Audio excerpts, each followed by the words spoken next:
Le discours va être de dire que c'est parce que les habitants de ces contrées n'ont pas amélioré leur climat qu'on le trouve sous cette forme. Pourquoi? Parce que ce qu'ils auraient dû faire, ces habitants-là, dans la pensée des Christophe Colomb ou des conquérants français au Canada, ils auraient dû, dans un certain sens, mettre en exploitation agricole ces terres.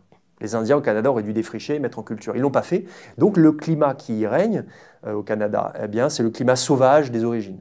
Alors qu'en Europe, on a mis en culture, on a exploité la terre, et là, on a amélioré le climat. On a un climat tempéré. On a un climat qu'on a tempéré. En fait, le processus de civilisation a été un processus d'amélioration climatique qui n'a pas eu lieu en Amérique. Et pourquoi est-ce que c'est intéressant aussi? C'est parce que ça, c'est un discours de souveraineté. On a le droit de s'emparer de ces terres, les Européens ont le droit de s'emparer de ces terres américaines, parce que les Indiens n'ont pas su améliorer leurs terres, n'ont pas su couper les arbres, n'ont pas su améliorer le climat, donc ils ne sont pas réellement les propriétaires.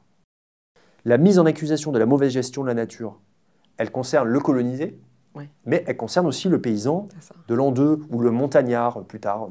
Sous le Second Empire, ça sera vraiment la figure du montagnard, le montagnard qui laisse ses troupeaux paître et qui dégrade les forêts d'altitude, et ça crée ensuite des catastrophes météorologiques, ça change le climat. Donc il y a une récurrence, en fait, de la question de la hiérarchisation des groupes sociaux ou des nations en fonction de leur agir climatique. Et il y a aussi une récurrence de la mise en accusation de certains groupes pour leur court-termisme et leur incapacité à gérer le climat. La question du changement climatique, en l'occurrence, ça ne pourra jamais être simplement, d'une part, une expertise savante tombée du ciel, et de l'autre part, une prise de conscience des citoyens.